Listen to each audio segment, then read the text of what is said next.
to tonight's recap of American Idol. Oh my God. It's still kind of Hollywood week. Yes, usually this time in Hollywood week, they would have the final showcase before the other contestants in the theater. They changed it up a little bit this season, and I'm liking it. I have to say, I'm loving it. So this season, they're having the top 48 perform in front of a live audience at the House of Blues. Which includes the contestants' parents, which I think is kind of nice. I think that's kind of cool, and families.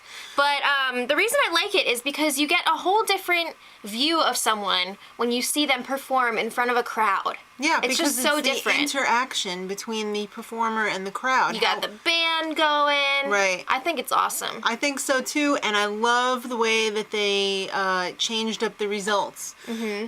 In the past, they would have their showcase, then the next show it would be like, all right, well, now did it's they time make for it? all the results.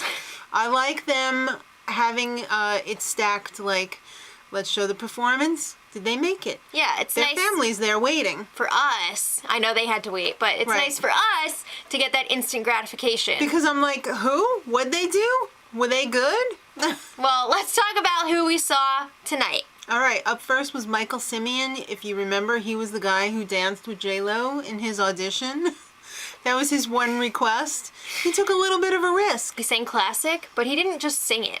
He rapped also did the rap. Yeah. So I thought it was pretty good. I thought he was okay. I thought he was better in the past, but he did make the top 24. Oh, I'm not surprised. I had a feeling he was going to make it. Yeah. Next up, Lauren Lott. Now this is a powerhouse of a singer. She sang the Titanic song. Nobody does that because it's like, ah! But it was a little pitchy. A little bit. But she has that power. She can hit those notes. I feel like control is something you can definitely work on. Right. So it'll be interesting to see how she does after they're working with the vocal coaches and everything. Top 24! She made the top 24. I'm excited. Well, you know who I'm really excited for? Adam Ezegelian. Yay! The toy designer. He's so quirky. I love him. He rocked it out. He sang some Poison. I can't believe Is he's that only... Poison? I don't know. That's not what I meant. Not Poison. The other one. The Tawny Katane one. Yeah.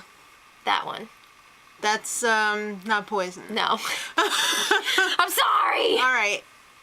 I love his quirkiness, and I can't believe he's only 21. He's also really talented. Yes, definitely top 24. Duh! He is the rocker this season. Yes. All right. Now, Cody Fry, he made a bad choice for the song. For his whole time auditioning, he's been doing kind of like this singer-songwriter vibe, like very slow and, you know what I mean? This time he decided to sing Coldplay, and...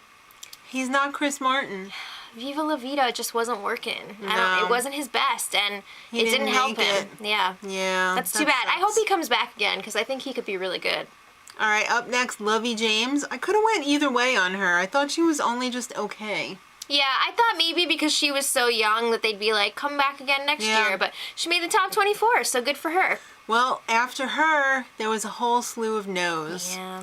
I don't really remember Hector Montenegro. I don't either. They didn't really showcase him that much, but I do remember Jay Nunn. Mr. Crispy got a pass to the next round. But Jay Nunn didn't. Just kidding. Mr. Crispy didn't make it. He had to go home.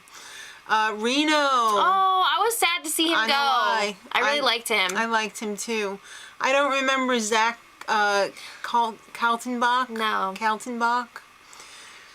Hannah Mrazak. I think she was another young one. She was like 16 or something. There's a lot of young ones this season. For real. Well, Adana Daru, she made it. She was so nervous waiting for the results, but she had such a good performance at House of Blues. J-Lo had them. Yeah, when J-Lo's got that stank face on, it means you're doing a really good job. That's right.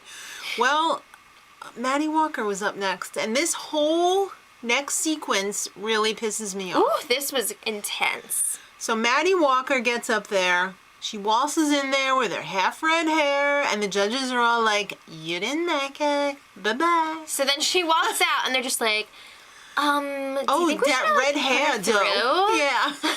She's got to look down really good. They just felt like maybe they should reconsider, yeah. So then they have Rachel Hollick coming in, and she is supposed to be going through. She is a yes. She's another country singer. And now they're telling her, you know what? You were a yes, but now we don't know. Oh my gosh, that's awful. I would have been like, I'm going to punch you in the face and then see what you say. Couldn't they have at least not said, like, you were a yes, but now we're not sure? Couldn't they just be like, we're not sure? Cold. So J-Lo's like, yeah, it's going to be a mother effing sing-off right now. Yeah, so they've done this in seasons past before. They were not planning on doing it here, but then they were like, let's just do this. So and then they had the sing-off, and I was like, you know what? Rachel was way better than Maddie. I just feel like Rachel's voice, like the sound of her voice. It's very pleasing. It's more pleasing than Maddie's. I think they're both really talented, but I just thought that Rachel had the edge there, but they ended up choosing Maddie. Because of her look. Could be. They pretty much said that in not so many words. So that really sucks. I felt so bad for Rachel. I did too, because I think she really deserved it over Maddie. So well, it's like tougher too, knowing that like that was her spot, and now it's not. That really, I'm gonna be angry about that for at least a day. Don't think about it. All right. Next up, Clark Beckham, one of my favorites. I love this guy. He is so talented. He reminds me of a green Philip Phillips. He's got like that soul behind him, you know? Top 24. Of course. Now, Daniel Seavey, he pulled out straight up again. Yeah, I think he did this for his original audition. There's something about him, he's just a little goofball. He is a little goofball. He's not comfortable in his skin yet. Yeah, but he's really talented. He does have a really great singing voice. It's kind of weird to see a tiny boy up there on the stage that sounds like not a tiny boy. Did we not say, after his first audition, this kid's gonna make it to the top 24, and they're gonna be all like, let's watch him grow up on TV. Yup, we did. I mean, I think he's got a lot of potential. Let's see how he does. Top 24. Well, now, this girl is a future star. Oh my gosh. Tiana Jones. She goes up there, so comfortable up there. Effortless. Oh my god. I would buy the song that she sang right now. Right. It was so good. She was great. Duh, top 24. She's definitely going to be one of the ones She's going to be top 10. I think she's going to be up there. Yep. Rayvon Owen, remember him? He's like a little baby Derek Jeter. And Shannon Berthoum. They were both top 24. What? I think that was fair. I think they definitely deserve to make it. All right, now Jax, Miss Uniquely Popular. She made the decision to put this really long pause in her performance. I mean, it was a long-ass pause. It was long. She wanted to get that anticipation. Yeah. Yeah. I was not a fan of it. The judges called her out on it. Weren't feeling it either. They were like, no, you don't. They were like, we appreciate when people take risks, but that sucked. Yeah. And they made it all seem like she wasn't going through, but please. Come on.